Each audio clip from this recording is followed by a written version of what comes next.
Ever wondered how a small country like Bulgaria stood up to the mighty CIA during the Cold War? The story is less about spies and trench coats, and more about a quiet, methodical chess game. Let's dive into the greatest successes of Bulgarian counterintelligence. First, let's set the scene. Bulgaria wasn't a frontline state like East Germany, but its location was pure gold for intelligence agencies. It bordered two NATO countries, Turkey and Greece, had access to the Black Sea, and was a crossroads in the Balkans. Plus, it was relatively open for trade and diplomacy. This made it a perfect playground for spies, but it also forced Bulgarian counterintelligence to become incredibly sharp and disciplined.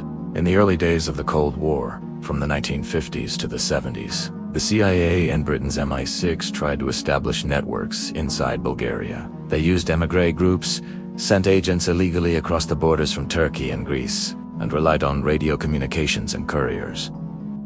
But these early attempts mostly failed. Bulgarian counterintelligence was highly effective at detecting these networks.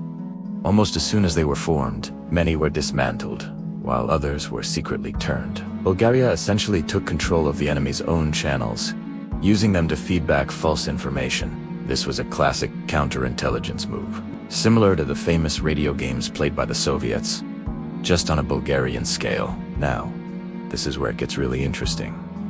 Double agents. Instead of immediately arresting individuals recruited by Western intelligence, Bulgarian state security, or DS, often played the long game. They would identify a newly recruited agent, but instead of throwing them in jail, they would secretly turn them into a double agent. These agents were then allowed to continue their work for the CIA or MI6, but under the complete control of the DS. They would pass along carefully crafted, approved, and filtered information.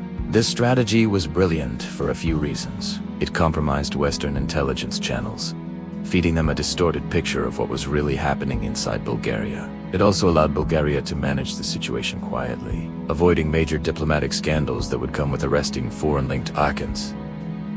One of the most impressive aspects of Bulgarian counterintelligence was its control over foreign diplomatic missions. From the 1960s all the way to 1989, they ran a tight ship.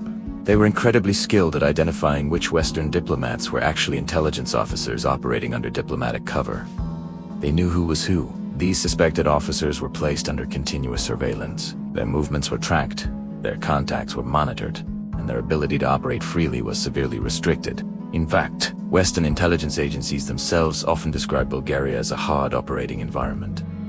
This tight control led to frequent, quiet expulsions of diplomats caught engaging in espionage. It also meant that attempts by the CIA and MI6 to recruit Bulgarian citizens as assets often ended in failure. Their officers simply couldn't move or meet people without being watched. So, while Bulgaria may not have been the most famous battleground of the Cold War, its counterintelligence services proved to be a formidable and sophisticated opponent. They successfully defended their turf through methodical work, clever deception, and tight control, making the country a notoriously difficult target for Western spies. It's a fascinating, lesser-known chapter of Cold War history.